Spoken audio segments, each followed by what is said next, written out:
काही लोकांनी मला आग्रह केला की याला तहसील केलं पाहिजे आणि मी एका क्षणात जाहीर सभेत सांगितलं की तहसील केलं नाही तर मी पुन्हा आयुष्यामध्ये निवडणूक लढवणार नाही. अशी शपथ घेऊन मी राजकारण केलं की अफजल खानाच्या कबरीचं अतिक्रमण कोणी हटवू शकत नव्हतं. 29 जुलै 1953 पासून मी हटवलं. वाघनं काढण्यासाठी 1971 मध्ये प्रयत्न झाला.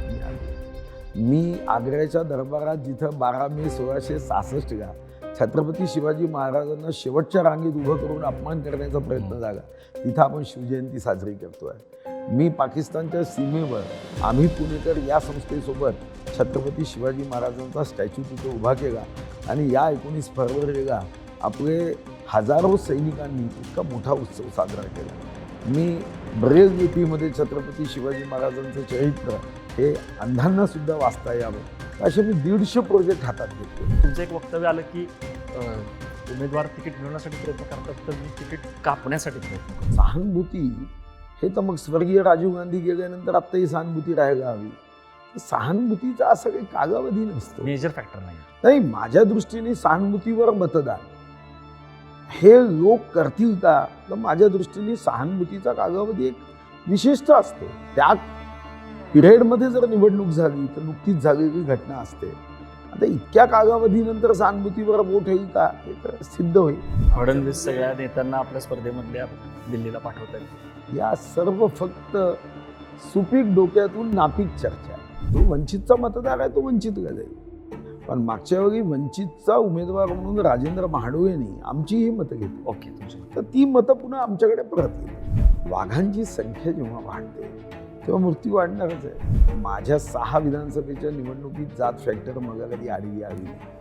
मी 6दा निवडणुका लढवतो. 6दा माझी जात किंवा दुसऱ्या उमेदवाराची जात अशी आमच्याकडे लढाई झाली नाही.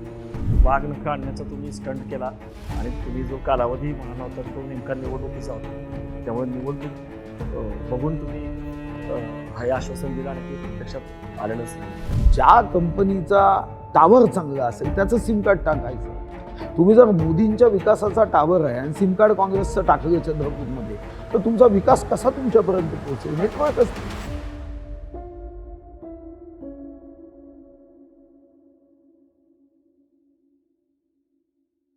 नमस्कार, बोल व्हिडिओमध्ये आपलं स्वागत. 18व्या लोकसभेच्या मतदानाचा पहिला टप्पा जो आहे तो जवळ आलेला आहे आणि आपण विदर्भात पोहोचलेलो आहोत. चंद्रपूर या ठिकाणी भाजपचे मातब्बर नेते सुधीर मुनगंटीवार हे इथून निवडणूक लढवत आहेत. प्रांताध्यक्ष राहिलेले आहेत सर. अनेक वर्ष वेगवेगळी मंत्रीपदं, पर्यटन मंत्री असेल, अर्थ नियोजन, पर्यावरण मंत्री, असे बरेच अनुभवी नेते आहेत. सर, स्वागत आहे. 1989 साली तुम्ही लोकसभा निवडणूक लढवण्यास सुरुवात केली होती आणि आता जवळपास 35 वर्षांनंतर तुम्ही लोकसभा निवडणूक लढवत आहे. म्हणजे एक प्रकारे वर्तुळ पूर्ण झालं. पहिली लोकसभा निवडणूक जर तुम्ही हारला असता तरी मधल्या काळात बरंच आता पुलाखाली पाणी गेलेलं आहे. तुम्ही जवळपास 6 वेळा इथं आमदार राखीव व्हायच्या आधी आणि नंतर राहिलेला प्रांताध्यक्ष. तुमची मोठी कारकीर्द आहे. मतदान जवळ आलेलं आहे. नरेंद्र मोदींनी पहिली सभा जी आहे ती देखील तुमच्याच मतदारसंघात घेतलेली आहे. या घटकेला काय सांगाल? ही निवडणूक तुमच्यासाठी किती आव्हानात्मक आहे?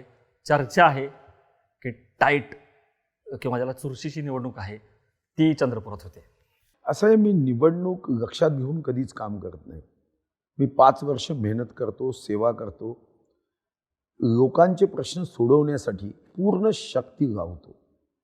आणि म्हणूनच जर तुम्ही विकासाच्या बाबतीमध्ये इथं अनुभव घेतला तर असा विकास हा तुम्हाला अतिशय कमी जागेवर दिसेल. इतका विकास मी या भागाचा केला, मनापासून जनतेची सेवा केली. मला वाटतं की 4 वर्ष 11 महिने मी मेहनत केली आहे. तर परीक्षेचा टाईमटेबल लागल्यावर अभ्यास करावा असं टेन्शन मी घेत नाही. आणि शेवटी आपण कोणासाठी करतो? आपण जनतेसाठी करतो. जर जनतेला असं वाटत असेल की सुधीर मुनगंटीवारपेक्षा विकासासाठी चांगला प्रतिनिधी आम्हाला मिळू शकते तर चॉईस जनतेचा असतो. आणि म्हणून मी कधी याचं टेन्शन घेत नाही. फक्त राजकारणामध्ये विकासावर चर्चा व्हावी, आपण काय करणार आहोत जनतेसाठी यावर चर्चा व्हावी. दुर्दैवाने आमच्या मतदारसंघात त्यावर चर्चा न होता अतिशय निम्न दर्जाचं राजकारण जे केलं जातं ती एक गंभीरता आहे. बरोबर आहे सर. तुम्ही जसं म्हणाला की विजिबल आहे, म्हणजे जे आहे ते आहे. आता नागपूरवरून आम्ही चंद्रपूरला येत होतो तर असं वाटत होतं की 3-4 तास लागतील, पण 2 तासात पोचलो. रस्त्यावरती कुठेही खड्डा वगैरे काय नाही, आणि स्टील असेल किंवा वेगवेगळे ऊर्जा प्रोजेक्ट असेल ते दिसले, जे आहे ते आहे म्हणाला. पण तुम्ही जसं म्हणाला की व्हिजन पाहिजे, काय करणार आहोत आपण 5 वर्षात, आपल्याला जनतेने का निवडून द्यायचं. योगायोगाने तुमचा जाहीरनामा जो आहे तो सुद्धा आलेला आहे. पण सुधीर भाऊंची गॅरंटी काय आहे? सुधीर भाऊ हे काय करणार आहेत येत्या 5 वर्षामध्ये? त्यांचं व्हिजन डॉक्युमेंट काय आहे? लोकांनी का निवडून द्यावं तुम्हाला? तुम्ही कोणते प्रोजेक्ट्स आणणार आहात? असं आहे की माझी गॅरंटी म्हणजे या अगोदर जो जो शब्द दिला तो मी पूर्ण केला. एकदा तर 1995 मध्ये बल्हारशा विधानसभेची निवडणूक घडवत असताना काही लोकांनी मला आग्रह केला की याला तहसील केलं पाहिजे, आणि मी एका क्षणात जाहीर सभेत सांगितलं की तहसील केलं नाही तर मी पुन्हा आयुष्यामध्ये निवडणूक घडवणार नाही. अशी शपथ घेऊन मी राजकारण करतो. अनेक प्रकल्प मी शब्द दिल्यानंतर लोकांना असे प्रकल्प होऊ शकत नाही असं वाटायचं, पण मी प्रयत्नाची पराकाष्ठा करत पाठपुरावा करत ते प्रकल्प केलेत. तर मला वाटतं की जे काम मी अगोदर 300च्या वरती कामं मध्यम मोठी पूर्ण केली, या कामावरून लोकांना हा विश्वास तर नक्कीच राहणार आहे की मी जे सांगतो ते करतो, आणि जे करू शकतो तेवढंच सांगतो. तरी पण उत्सुकता असते की तुम्ही पुढच्या 5 वर्षात तुमचं काय विजन आहे, तुमच्या मनात. तुम्ही जसं म्हणाला की काय करणार हे पण सांगितलं पाहिजे. काय केलंय तर समोर आहेच. तुम्ही जसं मी म्हणालात. माझी पंचसूत्री केली आहे. कृषी, आरोग्य, शिक्षण, उद्योग आणि रोजगार या 5 क्षेत्रामध्ये काम केलं पाहिजे, आणि त्या दिशेने माझा प्रवास सुरू झाला. एक महत्त्वाची गोष्ट जी राजकीय साधारणतः निवडणुकीत लक्षात येते की लोकांना वाटतं की आपला जो कोणी लोकप्रतिनिधी असतो त्याच्या भेटी नियमित झाल्या पाहिजे. त्यासाठी मी फिरतं जनसंपर्क कार्यालय करायचा निर्णय केला.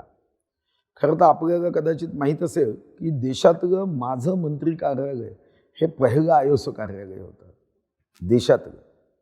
मला उत्कृष्ट आमदार म्हणून स्वर्गीय विलासराव देशमुख आणि स्वर्गीय PC अलेक्झांडर राज्यपाल असताना पुरस्कार दिला गेला उत्कृष्ट आमदार म्हणून. मला बेस्ट फायनान्स मिनिस्टर, कारण मी 11,975 कोटीचं सरप्लस बजेट हे स्वातंत्र्यानंतर आजपर्यंत कोणत्याही राज्याचा अर्थमंत्री देऊ शकला नव्हता. आज तक आणि इंडिया टुडेनी माझा संयुक्तिक स्वर्गीय अरुण जेटली वित्तमंत्री असताना त्यांच्या हाताने माझा सत्कार केला बेस्ट फायनान्स मिनिस्टर म्हणून. मला आता गुणवाना विद्यापीठाने डिलीट दिलं. माझ्यावर महाराष्ट्रात 3च नेते आहेत ज्यांच्यावर PhD झाली, त्याच्यापैकी मी एक आहे की ज्याच्यावर विद्यार्थ्यांनी PhDचा थेसिस केला. अनेक पुरस्कार मला प्राप्त झाले. तर काम करण्याची एक पद्धत मी विकसित करतो. मला आठवतं की स्वर्गीय बाबासाहेब कुपेकर आमचे अध्यक्ष असताना त्यांनी विधानसभेत माझं भरभरून कौतुक केलं की कामाची पद्धत कशी असावी. आणि म्हणून पुढच्या 5 वर्षामध्ये साधारणतः पहिलं काम करेन, जर जनतेने निवडून दिलं तर मी गावाच्या जनतेने माझ्याकडे समस्या किंवा निवेदन घेऊन येण्याची आवश्यकता पडू नये. पहिल्यांदाच मी कार्यकर्त्यांच्या माध्यमातून प्रत्येक गावाच्या ज्या समस्या आहेत त्या समस्या एका पुस्तिकेमध्ये एकत्रित करेन, आणि मग माझ्या लक्षात येईल की 2118 बूथ आहे, यापैकी किती ठिकाणी सिंचनाच्या विषयाचे प्रश्न आहे, पिण्याच्या पाण्याचे काय प्रश्न आहे, त्या गावातले रस्त्याचे काय प्रश्न आहे, बचत गटाचे काय प्रश्न आहे, तिथं असणारे तलाव या संदर्भात काही प्रश्न आहे का, त्या ठिकाणी येणारा जो पोहोच रस्ता आहे त्याचे काही प्रश्न आहे का, त्या गावातल्या पांधन रस्त्याचे प्रश्न आहे का, त्या गावामध्ये सेवा सहकारी सोसायटींचे काही प्रश्न आहे का, शेतकऱ्यांना पतपुरवठ्याचे काही प्रश्न आहे का, त्या संदर्भातलं स्किलचे काही प्रश्न आहे का. अशी एक मी पुस्तिका तयार केली आहे की जी पुस्तिका साधारणतः मी पहिल्या 2 महिन्यामध्ये पूर्ण लोकसभेची भरून घेईल. तिथं ग्रामपंचायत कोण आहे, तिथं प्रभावशाली व्यक्तिमत्व काय आहे, तिथं जातीच्या संदर्भात काय आहे, आणि म्हणजे मला पुन्हा पुन्हा जनतेकडून निवेदन घ्यायची आवश्यकता असणार नाही. किती रस्ते करायचे आहे, किती मुख्यमंत्री ग्राम सडक योजनेत रस्ता करावा लागेल, किती पंतप्रधान ग्राम सडक योजनेत करावे लागेल, पिण्याच्या पाण्याच्या योजनांच्या बद्दल आपल्याला आता तर पैशाची कमतरता नाही की भारत सरकारने खूप पैसे दिले आहे. तुम्ही अर्थनियोजन मंत्री होता त्यामुळे तुम्हाला ते माहिती आहे अर्थनियोजन कसं करायचं. आणि तुम्ही जसं म्हणाला की विधिमंडळामध्ये एक अभ्यासू नेतृत्व, तुमचं वक्तृत्व हे सगळं माहितीच आहे. पण सर इथे एक थोडासा विरोधाभासी एक प्रश्न मनातमध्ये येतो की इतकं सगळं असताना तुम्ही केलेलं काम, विजन, तुमचं एक वक्तव्य आलं की उमेदवार तिकीट मिळवण्यासाठी प्रयत्न करतात तर मी तिकीट कापण्यासाठी प्रयत्न करतोय. आणि त्याच्या पुढचं एक अजून एक कारण हा प्रश्न विचारणं काय संयुक्त ठरतं की शिंदेजी तुम्ही तुमच्या मुख्यमंत्री पदाचं वजन वापरून माझी दिल्लीची वाट अडवा. तर इथून कुठंतरी सर तुम्ही स्वतःच उत्सुक नाही आहात. मग प्रश्न येतो की जर उमेदवारच उत्सुक नाहीये तर मग लोकांनी का मत द्यावं. तर हे का झालं असं? उत्सुक याच्यासाठी नाही की मी विधानसभेच्या माध्यमातून छत्रपती शिवाजी महाराजांच्या राज्याभिषेकाचा एक मोठा उत्सव समारोह करतो आहे आणि मला छत्रपती शिवाजी महाराज यांच्या एकूणच जे आपण वाचन करतो तेव्हा असं वाटतं की याच्यामध्ये मी जगापर्यंत हे पोहोचवता आलं पाहिजे, कारण हृदयामध्ये शिवबा आहे आणि मी तशी कामही केली. तुम्हाला माहीत असेल की अफझल खानाच्या कबरीचं अतिक्रमण कोणी हटवू शकत नव्हतं. 29 जुलै 1953 पासून मी हटवलं. वाघनख आणण्यासाठी 1971 प्रयत्न झाला, मी आणलं. मी आग्र्याच्या दरबारात जिथं 12 मे 1666 छत्रपती शिवाजी महाराजांना शेवटच्या रांगेत उभं करून अपमान करण्याचा प्रयत्न झाला, तिथं आपण शिवजयंती साजरी करतोय. मी पाकिस्तानच्या सीमेवर आम्ही पुणेकर या संस्थेसोबत छत्रपती शिवाजी महाराजांचा स्टॅच्यू तिथं उभा केला आणि या 19 फरवरीला आपले हजारो सैनिकांनी इतका मोठा उत्सव साजरा केला. मी ब्रेल लिपीमध्ये छत्रपती शिवाजी महाराजांचं चरित्र हे अंधांना सुद्धा वाचता यावं, तर असे मी 150 प्रोजेक्ट हातात घेतले. तोच प्रश्न आहे की म्हणजे अटकेपार झेंडे लावण्याचा इतिहास आहे. दिल्लीचं तख्त राखतो महाराष्ट्र माझा, असं असताना गड्या आपला गाव बरं, असं काय वाटतं तुम्हाला? नाही, म्हणून महाराष्ट्रात छत्रपती शिवाजी महाराजांचे जे काही मी राज्याभिषेकाच्या निमित्ताने जी कामं हाती घेतली मला वाटतं ती पहिले पूर्ण करावी. म्हणजे ह्याच्यामध्ये अशी पण चर्चा आहे की कुरघोडीचं राजकारण काय आहे की विनोद तावडे दिल्लीला आहेत, आता पंकजा मुंडे पण दिल्लीला चाललेले आहेत, सुधीर मुनगंटीवार पण. तर अशी एक चर्चा आहे, मला वाटतं आभास आहे आमच्यामध्ये सगळ्या नेत्यांना आपल्या स्पर्धेमधल्या दिल्लीला पाठवत आहेत. आपल्या या सर्व फक्त सुपीक डोक्यातून नापीक चर्चा आहे. या चर्चेला काही तथ्य नाही. स्वतः देवेंद्रजी आणि माझे एवढे जास्त चांगले संबंध आहे की असा प्रश्न कधी उपस्थितच होत. दिल्लीला गेल्याने माननीय मोदीजींचा आग्रह असा होता की 2024 ते 2029 आपण काय ऐतिहासिक निर्णय करायचे आहे आणि तेव्हा काही अनुभवी नेते तिथं असावेत, एवढाच त्यामागचा भाव आहे. आणि त्यांनी जेव्हा मला सांगितलं की 18वी लोकसभा ही ऐतिहासिक निर्णयाला जन्म देणारी असणार आहे, तेव्हा मलाही उत्सुकता झाली की आपण त्याचे साक्षीदार झालो पाहिजे. म्हणजे तुम्ही चंद्रपूरच्या लाकडाचा उल्लेख केला, मोदीजींनी कुठं कुठं वापरलं, तर तुम्ही आता त्या याच्यासाठी सीमोल्लंघन करायला तयार आहात? नाही, निश्चितपणे अयोध्येच्या प्रभू राम मंदिराला आपण दरवाजांसाठी इथून काष्ट दिलं, संसद भवनाला दिलं. तेच म्हणतो, तुम्ही संसदेमध्ये जायला तयार झालेला आहात. आता तो मुद्दा राहिलेला नाही की दिल्लीची वाट वगैरे. आता कसा राहील मुद्दा? सर अजून एक चंद्रपूर तुमचा इंटरेस्टिंग मतदारसंघ आहे. म्हणजे आपण बोललोच काय काय विकास प्रोजेक्ट, पण मोदींची जी घोषणा होती काँग्रेसमुक्त महाराष्ट्र, ती खरं तर मागच्या वेळेस प्रत्यक्षात आली असती. काँग्रेसला भोपळाही फोडता आला नसता, पण एक जागा जी जिंकली काँग्रेसनी ती चंद्रपूरची जिंकली आणि त्यामुळे ते साध्य नाही झालं. दुर्दैवानं धानोरकरांचं निधन झालं.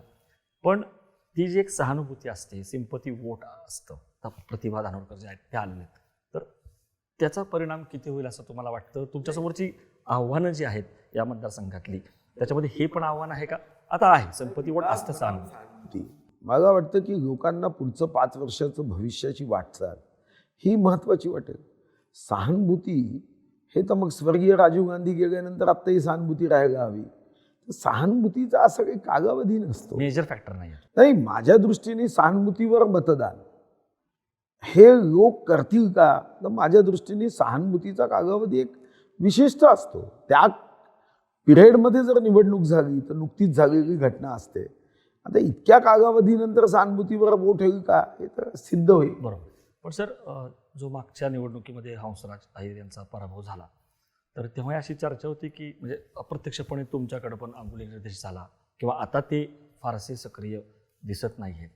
तर थोडंसं आपण जर एक अंतर्गत पक्षामध्ये बघितलं तर हंसराज अहिर यांची जी काय नाराजी असेल किंवा त्यांचं सक्रिय नसणं असेल किंवा मतदारसंघामध्ये किशोर जोरगेवारसारखे जे आहेत त्यांच्याशी तुमचं वितुष्ट असेल, तर हे तुम्ही मिटवण्यासाठी काय करताय? किंवा पुगलिया जे आहेत किंवा चटप जे आहेत ते अजून शांत आहेत, तर तुम्ही हे अंतर्गत जे पक्षामध्ये गट सगळीकडेच असते, मी असं म्हणत नाही की ती फक्त भाजपात आहे, पण तुम्ही ती कशी टॅकल करताय, ती किती आहे, त्याचा किती परिणाम होणार आहे? चांगला परिणाम होईल. माझे या बाबतीमधलं जे नियोजन आहे ते झालेलं आहे. पण काय सांगाल की आहे काही का नाही? सार्वजनिक रूपाने काही नियोजन थोडी सांगता येतं. बरं. मला वाटतं की योग्य पद्धतीने आम्ही टॅकल केला आहे आणि त्याला प्रतिसाद चांगला मिळेल. बरोबर. मागच्या वेळेस सर वंचित फॅक्टर पण महत्त्वाचा होता, मेजर होता. यावेळी देखील वंचितचा उमेदवार आहे. तर तुम्हाला वंचित फॅक्टर बद्दल काय म्हणायचं? नाही, वंचितचा मागच्या वेळचे जे उमेदवार होते ते आता आमच्या पक्षात आले. मागच्या वेळी आमच्या हो, हो, पराभवाच्या पण कारणापैकी आता एक राजेश कारण बेले होतं. उभारलेले आहेत. नाही, तेव्हा राजेंद्र महाडोळे होते हो ते ॲडव्होकेट, हो. ते आता आमच्या पक्षात आले. आलं. ओके, म्हणजे मला असं वाटतं की फारसा काही वंचितचा हे होणार नाही. नाही, जो वंचितचा मतदार आहे तो वंचितला जाईल. पण मागच्या वेळी वंचितचा उमेदवार म्हणून राजेंद्र महाडोळेंनी आमची ही मतं घेतली, तर ती मतं पुन्हा आमच्याकडे परत येतात. सर कास्ट फॅक्टर महत्त्वाचा असतो. तुमच्या मतदारसंघात जर विचार केला तर बऱ्यापैकी कुणबी हा म्हणजे लोकांची संख्या जास्त आहे. आणि जेव्हा आंदोलन झालं होतं मराठा समाजासाठी तेव्हा इथं सुद्धा 21 दिवस अन्नत्याग आंदोलन जे आहे ते झालं होतं. नाही, ते आंदोलन त्या बाबतीत नव्हते, ओबीसी आंदोलन. ओबीसी म्हणजे मला असं म्हणायचं की ते काउंटर की तिकडे जेव्हा आंदोलन सुरू तेव्हा ओबीसीसाठी पण इथं आंदोलन झालं होतं. आणि या प्रतिभा दानोरकर ज्या आहेत त्या कुणबी दनोजी समाजाच्या आहेत. तर त्याचा परिणाम किती होईल असं वाटतं तुम्हाला? ते तर निवडणुकीनंतर लक्षात येईल. पण तुम्ही कशी जातीय समीकरण जुळवत नाही, आहात? शेवटी बाकी जातींनी मग कोणाकडे पाहायचं? बाकी जातींना आवाहन केलं की जातीवर निवडणुका होऊ नये. आपण सार्वजनिक जीवनामध्ये जात ही घराच्या उंबरठ्याच्या आत आहे. सार्वजनिक जीवनात आपण व्यवहार काही जातीवर करत नाही. समजा एखादा पेशंट असेल तर माझ्या पण सर जात फॅक्टर असतो नाही, आता निवडणुकीमध्ये. ती माझ्या 6 विधानसभेच्या निवडणुकीत जात फॅक्टर मग कधी आडवी आली नाही. मी 6दा निवडणुका लढवल्या. 6दा माझी जात किंवा दुसऱ्या उमेदवाराची जात अशी आमची कधी लढाई झाली नाही. आता मागच्या निवडणुकीत असा एक आभास जागा की मागची निवडणूक ही जातीच्या आधारावर जिंकली आणि म्हणून या निवडणुकीत तो मुद्दा आला आहे. पण मला वाटतं की या निवडणुकीनंतर हा मुद्दा संपेल, मग बाकी जातींनी कोणाकडे पाहायचं? मग त्या जातींनी तर पाठिंबा कोणाकडे द्यायचा? आणि कुणबी समाजामध्ये सुद्धा मोठा पाठिंबा मग आहे. मग आता मोठा एक कुणबी समाजाचं संमेलन झालं, त्यांनी नारे दिले, कुणबी समाजाचा एकच भाऊ सुधीर भाऊ, सुधीर भाऊ. माझे अनेक नेते कुणबी समाजाचे आहे जे भाजपचे आहे. तर मला असं वाटतं की हा मागच्या निवडणुकीत पराभवानंतर आलेला हा मुद्दा आहे की बा कुणबी समाज एकत्र जागा आणि भाजपचा पराभव झाला. तुम्ही म्हणताय की बरोबर आहे की जातीवरती तुम्ही निवडणूक लढत नाही वगैरे, पण भाजपचा माधव फॅक्टर आहे हे सगळ्यांना माहिती आहे. म्हणजे माळी, धनगर, वंजारी आणि जो माळी किंवा इथं काहीतरी ममार असं मी ऐकलं तो म्हणतात तो पण आता तुमच्या बाजूने आहे असं अनेक समाज आहे. मला आत्तापर्यंत 78 समाजांनी पाठिंबा दिला आहे. त्याच्यामध्ये न्हावी समाजापासून, सुतार समाजापासून, मन्नेवार, कापेवार असे अनेक समाज आहेत. त्यांनी कोणाकडे पाहायचं? तर त्यांनी मग पाठिंबा दिला आणि कुणबी समाजानेही पाठिंबा दिला. तुमचं असं म्हणणं की हे नाही. आणि ही गोष्ट खरी आहे, कारण आपण इतिहासावर नजर टाकली तर या ठिकाणी जे खासदार झालेले आहेत ते आदिवासी, जैन, मला वाटतं वेगवेगळ्या समाजाचे झालेले आहेत. तुम्ही म्हणता ते बघूया आपण की हा जातीचा फॅक्टर नामशेष होतो का? सर हे सगळं सुरू असताना जनरली तसा तुमचा तोल जात नाही, पण एक भाषणामध्ये तुम्ही जे आक्रमकपणे मुद्दा मांडला, अर्थात त्याचा संदर्भ वेगळा आहे, पण आजकाल तुम्हाला माहिती आहे की व्हायरलच्या जमान्यामध्ये तेवढंच फिरतं आणि सर्वसामान्य लोक असतात ते काही फार खोलात जात नाही. तुम्ही 84चा संदर्भ वगैरे देत होता, पण लोकांपर्यंत जे पोचलं तरी डॅमेज झालं नाही असं वाटतं सर? की ते तर निवडणुकीनंतर समजेल.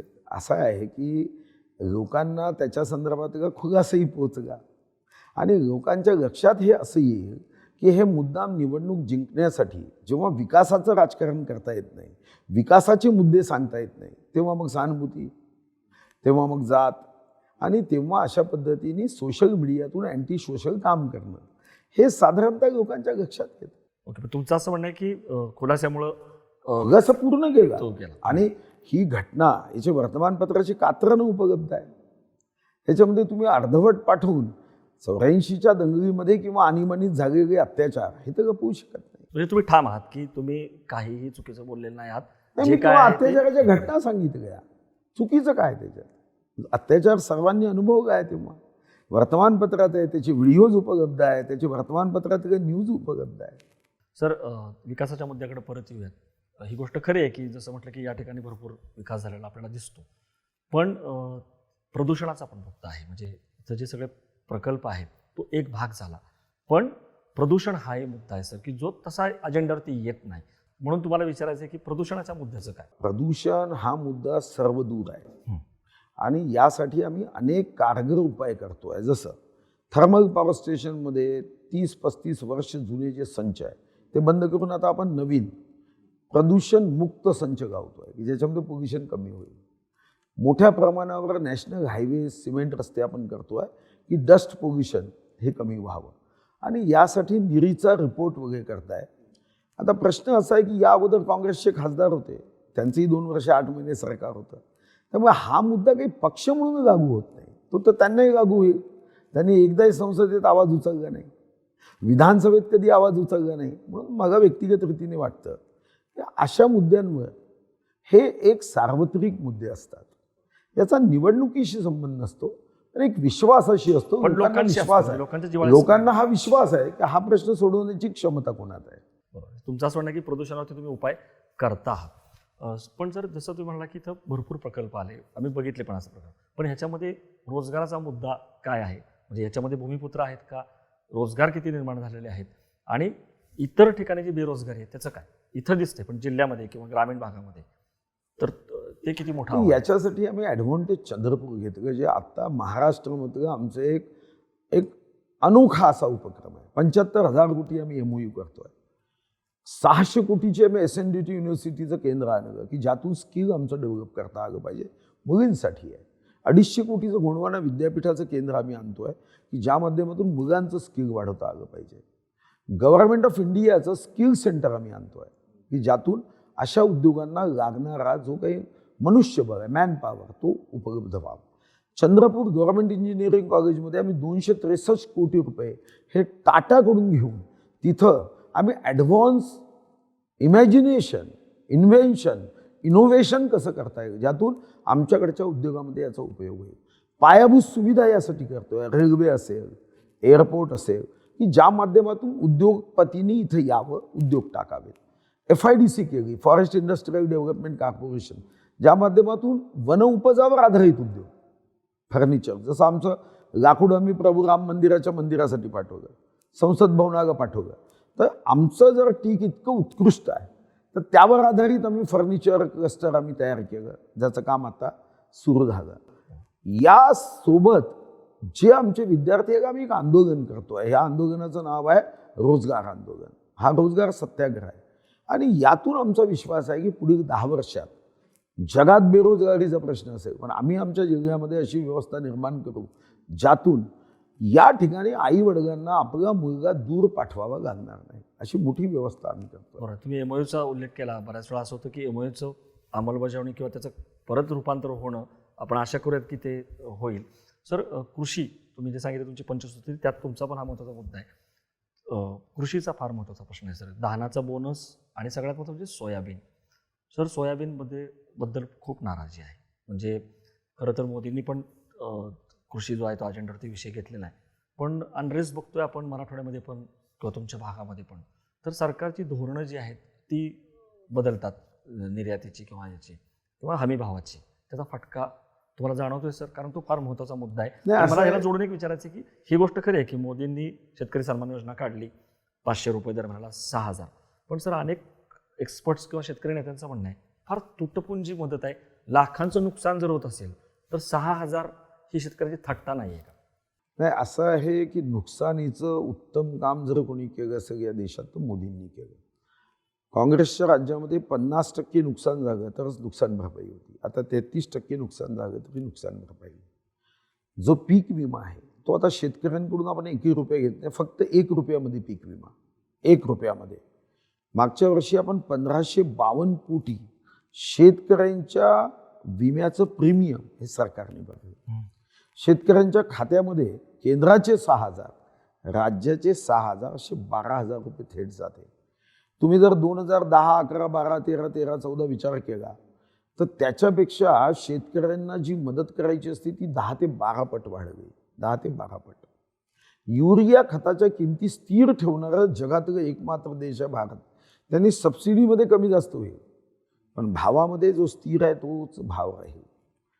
आता मी माझ्या जिल्ह्यामध्ये शेतकऱ्यांसाठी 5,001 किलोमीटरचे पांधन रस्ते करतोय, जे देशामध्ये नंबर 1चे काम होईल. शेतकऱ्यांसाठी मी इथं कृषी महाविद्यालय 150 कोटीचं सुरू केलं. पंजाब नॅशनल बँकेच्या माध्यमातून टेक्नॉलॉजी उत्तम व्हावी, टेक्नॉलॉजी. आणि यासाठी आम्ही मिशन जय किसान सुरू केलं. अतिशय उत्तम एक ॲग्रो चांदा आम्ही केलं आणि त्यामध्ये आमचा जो अजेंडा आहे शेतकऱ्यांच्या संदर्भात, तंत्रज्ञानाच्या संदर्भात, तो आम्ही मांडला. त्याच्यामध्ये आता मी जसं सांगितलं की 150 कोटीचं कृषी महाविद्यालय, सिंचनाचे प्रकल्प. आता चिचडोह मी पूर्ण केला, पसगावडी पूर्ण केला, शिवणीचोर पूर्ण केला, चिंचाळा पूर्ण केला, मोलझरी पूर्ण केला, माझी मालगुजारी तलावासाठी 140 कोटी खर्च केले. वर्धा बॅरेजेसचं काम आता आम्ही सुरू करतो आहे.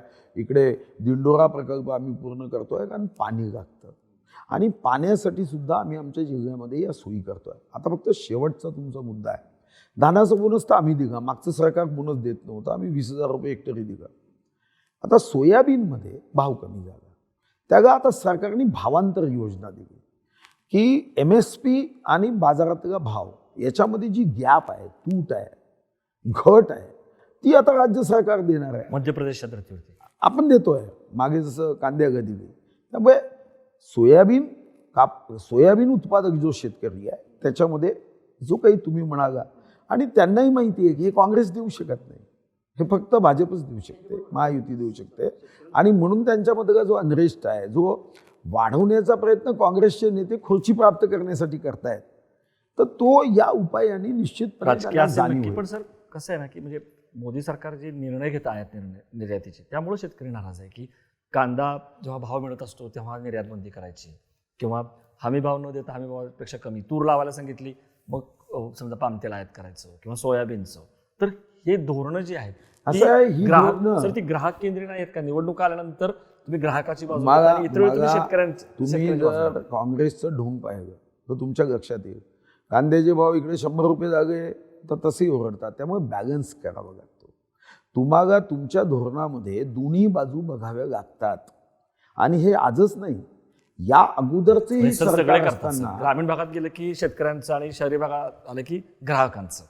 मी तुम्हाला म्हणूनच म्हणत आहे, तुम्हाला बॅलन्स करावं लागेल. आणि तर तुम्हीच म्हणाल की सर्वसामान्य लोकांच्या आयुष्यामध्ये शेवटी कोणत्याही किमतीच्या बाबतीमध्ये तुम्हाला एका पद्धतीचं नियंत्रण ठेवण्याची पद्धत आजची नाही आहे, ही अनेक वर्षाची आपल्या देशात आहे.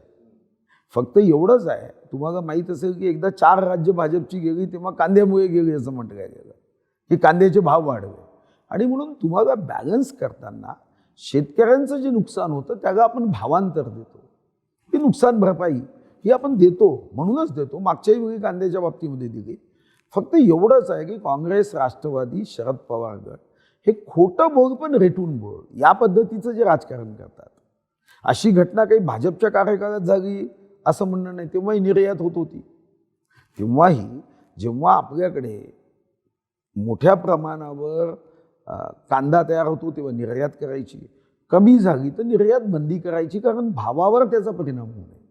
अन्यथा उद्या आपला कांदा बाहेर देशात जाईल आणि इथं मग कांदा बाहेर देशातून आणावा लागेल. तुमचं असं म्हणणं आहे की राजकारण तुम्ही करत नाही आहात, विरोधक राजकारण बनवतायत आणि तुम्ही बॅलन्स करताय, शेतकरी आणि ग्राहकांना तुम्ही दोघांना न्याय देताय. ठीक आहे, आपण पुढे जाऊया. सर, तुमच्या मतदारसंघामध्ये दारू हा एक फार महत्त्वाचा मुद्दा आहे. आणि मला आठवतं की जेव्हा सरकार तुमचं होतं तेव्हा तुम्ही दारूबंदी केली होती आणि अभय बंगसारख्या लोकांनी पण तुमचं कौतुक केलं होतं तेव्हा. पण सरकार बदललं आणि ती दारूबंदी हटली आणि तुम्ही सुद्धा देश आणि देशी असा एक तुम्ही मुद्दा उपस्थित केला. आणि काही उमेदवार तर आहेत तर ते स्वस्त दारू देऊ वगैरे पण प्रचार करतात. तर हे काय हे समजून घ्यायचं आहे मला की हे काय आहे नेमकं. दारूबंदीचं बरेच जण समर्थनही करत नाहीत. अनेकांना असं वाटतं की दारू कुठल्याही गोष्टीवरती बंदी घातली की उलट काळा बाजार सुरू होतो आणि अवैध मार्गाने ती मिळू लागते, ती कागदावरतीच राहते. त्यामुळे ह्याच्याबद्दल तुम्ही काय सांगाल दारूबंदीच्या तुमच्या धोरणाबद्दल? असं आहे की विश्वरत्न महामानव डॉक्टर बाबासाहेब आंबेडकरांच्या जयंती आपण अभिवादन केलं. संविधानामध्ये त्यांनी ही तरतूद केली आहे डायरेक्टिव्हजमध्ये की कोणताही समाज हा त्याच्या भविष्यामध्ये एका नशामुक्तीच्या मार्गाने पुढे जावा. महात्मा गांधींनी हेच सांगितलं. काँग्रेसच्या अगोदर जेव्हा सदस्यत्वाची पावती असायची त्याच्यावर लिहून असायचं की मी दारू पिणार नाही. त्याने व्यसन आहे, कुटुंब उद्ध्वस्त होते. अनेक आमच्या बहिणींना आपला पती गमवावा लागतो व्यसनातून.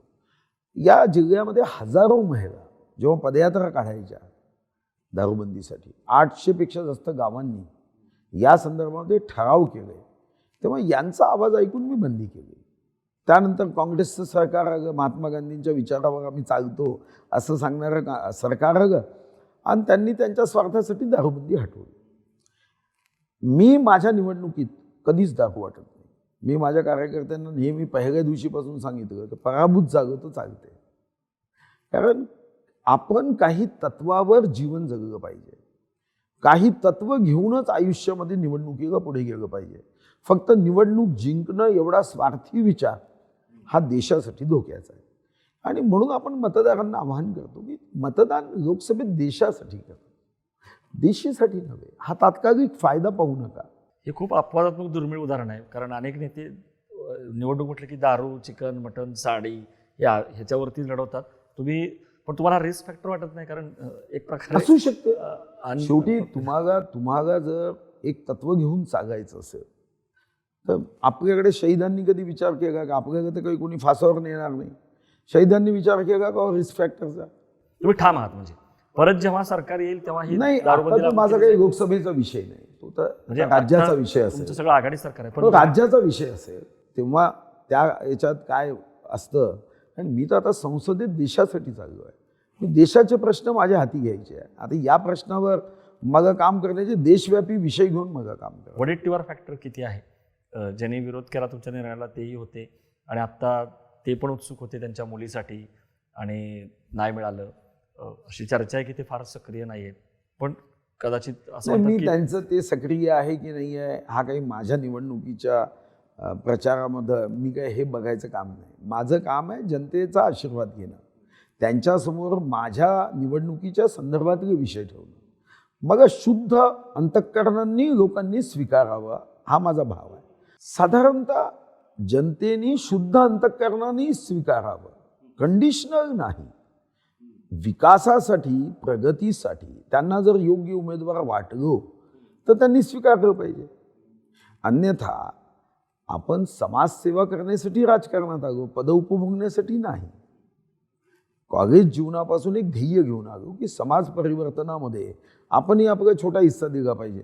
मग मी अवैध मार्गाचा उपयोग करून निवडून येणं हे काही माझ्या मनाला कधी पटलं नाही, आणि हे पटणारही नाही. माझा पिंड हा विकासाचा आहे, मन लावून जनतेची सेवा करण्याचा आहे. आणि म्हणून मी गोरगरिबांचे ऑपरेशन हजारोच्या संख्येने केलं आहे.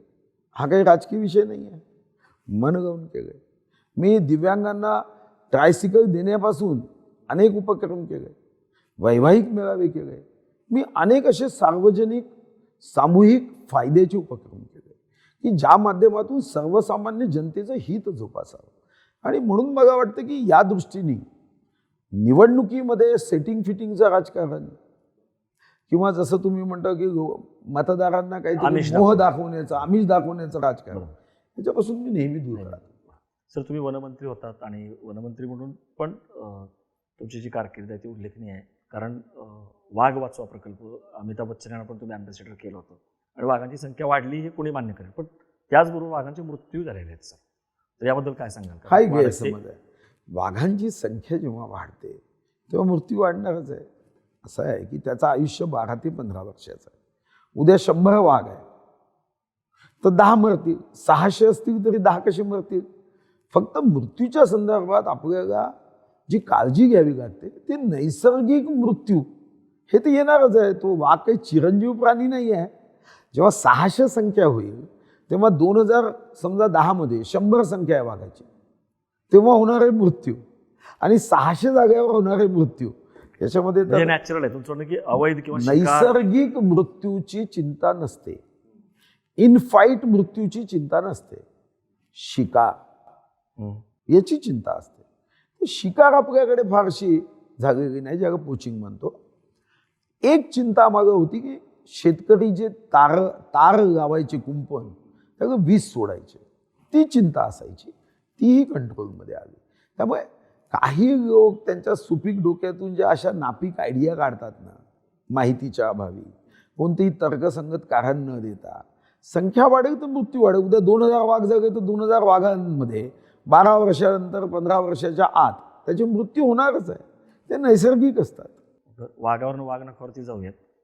असे तुमच्यावरती असा आरोप केला की वाघ नख आणण्याचा तुम्ही स्टंट केला, आणि तुम्ही जो कालावधी म्हणाला होता तो नेमका निवडणुकीचा होता, त्यामुळे निवडणूक बघून तुम्ही हे आश्वासन दिलं आणि ते प्रत्यक्षात आलेलंच नाही. नाही, प्रत्यक्षात म्हणजे ते तर एमओयूच झालं ना. तो मे महिन्यात येणार हे ठरलेलं होतं. आता प्रत्येक जण काही लोक, जसं मी आपल्याला सांगितलं की बुद्धी गहाण ठेवल्यासारखे बोलतात. पहिल्यांदा म्हणाले भाड्याने आणणार आहे. आता हे तर मेंदू भाड्याने देण्याचा प्रकार आहे ना. जर तुमच्या मनात कधी शंका असती, एक शब्दाने 50 पैशाचा फोन करून आणि तेही तुमच्यानी जागे नसते तर मागून घ्यायचे. पण छत्रपतींच्या वागणुकाबद्दल अशा पद्धतीचं आपल्या बुद्धिहीनतेचं प्रतीक, बुद्धी भाड्याने देण्याचं, कमीत कमी काही विषय सोडले पाहिजे. जर आपल्याला समजलं नाही तर विचारून घेतलं पाहिजे. असं IQ माहितीवर याचं तरी राजकारण होता कामा नये. बिनबुडाचे आरोप आहेत असतो. हे राजकारण होता कामा नये. ह्या आमच्या आस्था आहे. छत्रपती शिवाजी महाराज आमचं प्राण आहे, आमचा अभिमान आहे. कमीत कमी राजकारणासाठी असे विषय हे लावायची आवश्यकता नाही. राजकारणासाठी अनेक विषय आहेत. याला जोडून आणखीन एक प्रश्न की वनतारा हा जो प्रोजेक्ट गाजला जामनगरचा, तिथं सुद्धा काही पर्यावरणप्रेमींनी किंवा प्राणीप्रेमींनी असा आरोप केला की कमलापूरचे हत्ती जे आहेत ते तिकडं. हा, उद्धवजींनी दिले तेव्हा 2 वर्ष 8 महिने जेव्हा त्यांचं सरकार होतं तेव्हा त्यांनी ते हत्ती दिले. त्याचं कारण मला समजलं नाही. पण तो खरा आहे. नाही, उद्धव ठाकरेंनी दिले, खरं आहे ते. त्यांनी कोणत्या कारणाने दिले हे तर मी फाईल वाचली. त्यांचं असं म्हणणं होतं की बाई इथं हत्ती वयस्कर लागले आणि त्यांचं औषध उपाय योजना होत नव्हती म्हणून उद्धवजींनी ते हत्ती दिल्याचं फाईलवर नोट आहे. पण नंतरच्या काळामध्ये मी तिथून लोक आग्रहास्तव जेव्हा दुसरा टप्पा त्यांनी पाठवायचं त्या फाईलवर लिहिलं होतं, तो दुसरा टप्पा आपण पाठवू दिला नाही, तो रद्द केला. सर, शेवटी परत एकदा मी तुमच्याकडे येतो. जिथून सुरुवात केली तिथंच मी की आता म्हणजे सुरुवातीच्या टप्प्याला जेव्हा तुम्ही सांगितलं की तुम्ही काय करण्याकरता जायला तयार नव्हता, त्याच्यानंतर तुम्ही तो प्रश्न मागं पडला, प्रचार सुरू झाला, एक टाईट निवडणूक असं वर्णन जे आहे ते केलं गेलं. नरेंद्र मोदीची सभा झाली. काही जण असं म्हणतायत की कदाचित ही सीट धोक्यात आहे म्हणून मोदी इकडं आले, माहीत नाही. आता शेवटी तुम्ही काय सांगाल या टप्प्यावरती, जेव्हा थोडेच दिवस राहिलेले आहेत मतदानाचे, तुमचा विजय याच्यावर तुम्ही किती आत्मविश्वास आहे तुम्हाला, आणि परत तेच की लोकांसमोर जाताना शेवटी तुम्ही काय सांगाल? का सुधीर मुनगंटीवार यांना निवडून द्यायचं? सेवेसाठी, विकासासाठी, प्रगतीसाठी, उन्नतीसाठी या जिल्ह्यामध्ये जो जो भाग अजूनही अविकसित आहे त्याला सर्वोच्च प्राधान्य देत या मतदारसंघाच्या जनतेला विकासाचा काय अनुभव असतो हा जो माझ्या मतदारसंघाच्या जनतेने बघितला आहे, अनुभवला आहे, सिद्ध करून दाखवला आहे, तो त्यांच्यापर्यंत पोचवायसाठी जनतेने मला मतदान करावं. यासोबत विश्वगौरव, देशगौरव, गरीबों के मसीहा नरेंद्र मोदीजींच्या नेतृत्वात ज्या पद्धतीने देश प्रगत होत आहे. आता तुम्हाला माहिती आहे की 80 कोटी लोकांना मोफत धान्य, आता 2029 पर्यंत मोफत धान्य असणार आहे. आपण 220 कोटी वॅक्सिन दिले, घरकुल दिले. मी सुद्धा माझ्या या लोकसभा क्षेत्रामध्ये ज्यांना स्वतःच्या हक्काचं घर नाही त्यांना घर देण्यासाठी मी योजना आखली. निराधारांचं अनुदान मी 600चं 1200 केलं. माननीय देवेंद्रजींनी ते 1500 केलं. अनुदान त्यांच्यापर्यंत पोहोचवणे, सरकारी योजना त्यांच्यापर्यंत पोहोचवणे, यासाठी मी जीवापाड काम करणार. सर, नरेंद्र मोदी फॅक्टर आहे? कारण अनेक जण म्हणतात की आता 10 वर्ष झाली तो फॅक्टर तेवढा नाही आहे. काही जण तर असं म्हणतात की 2004 साली जेव्हा इंडिया शायनिंग आणि फील गुड असं एक वातावरण होतं वाजपेयी आणि अडवाणी, आणि नंतर बघितलं तुम्ही काय झालं. तुम्हाला असं वाटतंय की असं काय अंडरकरंट आहे? मागा कशा जनतेला वाटतं. तुम्ही जेव्हा मोदीजींच्या सभा होतात तेव्हा त्यांचा उत्साह, तो कारण बघितलं तर तुमच्या लक्षात येईल. मला असं वाटतं की मला काय वाटतं या बाबतीत हे महत्त्वाचं नाही, कारण लोकांना काय वाटतं. आणि आज तुम्ही आपल्या इंटरव्ह्यूमध्ये लोकांना विचारा कोण पंतप्रधान होईल. कोणी म्हणतं का शरद पवार साहेब होईल, कोणी म्हणतं का राहुल गांधीजी होईल, असं कोणी म्हणतं का? तुम्हाला तरी अनुभव आहे का? म्हणजे माझा उलटा प्रश्न आहे. असं कोणी म्हणतं राहुल गांधी होईल? देशाला स्थिर सरकार पाहिजे, एक सक्षम नेतृत्व पाहिजे. ती स्थिरता काँग्रेसच्या सरकारमध्ये कदापि येऊ शकत नाही, कारण त्यांचं बहुमत येईल 273 काँग्रेसचे असं म्हणणारा एक माणूस मला दाखव. एक माणूस काँग्रेसचे 273 येईल.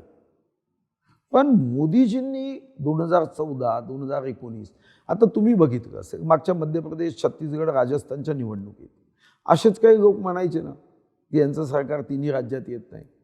मग काय झालं? तिन्ही राज्यामध्ये प्रचंड बहुमत आलं. कारण माननीय मोदीजींचा कनेक्ट हा सामान्य मतदारांशी जागा आहे आणि हा कोण्या पत्रकारांच्या माध्यमातून, मीडियाच्या माध्यमातून जागा नसून हा विकास कामाच्या माध्यमातून जागा आहे. म्हणून काही विघ्नसंतोषी लोक असा प्रचार करण्याचा प्रयत्न करतात की अँटी इन्कम्बन्सी आहे आणि मोदीजींना मतदान करणार नाही. अरे पण तुम्हाला का मतदान करतील? तुम्ही असे कोणते दिवे गावले? तुम्ही काही कर्नाटकमध्ये काही मॉडेल केलं? तुम्ही काही हिमाचलचं मॉडेल केलं की तुम्ही इतकं उत्तम तिथं केलं की तिथं बेरोजगारी नाही आहे, तिथं शेतकरी तर ट्रान्झिस्टर लावून मेरे देश की धरती सोना उग गए हिरे मोती गाणं गावत आहे. असं काही आहे का की कर्नाटकचा शेतकरी आता बिलकुल सुखी समाधानी जागा? तुमचं काय मॉडेल आहे? लोकांचा मोदींवर विश्वास आहे कारण त्यांनी गुजरात मॉडेल करून दाखवलं. आणि शेवटी ही एक प्रक्रिया आहे. 10 वर्षात सारी विकास कामं पूर्ण होतील असं कोणी म्हणूच शकत नाही. सारी विकास कामं देशाची पूर्ण झाली तर मग निवडणुकाच घेण्याचं कारणच नाही. निवडणुका बंद कराव्या लागतील. आपण निवडणुका ज्या घेतो त्या बघतो ना. आता आपण इतक्या पायाभूत सुविधा केल्या. कुठं 2014च्या अगोदर 14 लाख आणि 16 लाख कोटीचं बजेट आणि आज 56, 57, 60 लाख कोटीच्या बजेटपर्यंत देश गेला 10 वर्षात. आपली इकॉनॉमी 5व्या क्रमांकाची आहे. लोकांना दिसतं ना.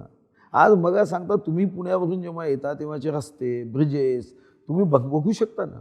तुम्ही टनेल्स बघू शकता, मेट्रोज बघू शकता. हा विकास लोक पाहता. एक एम्स हॉस्पिटल होतं, आज 22 झालं आहे. आणि काँग्रेसला मग का म्हणून मतदान करायचं? काँग्रेसमध्ये ही क्षमता आहे का? अरे तुमचं हा साधं गणित आहे.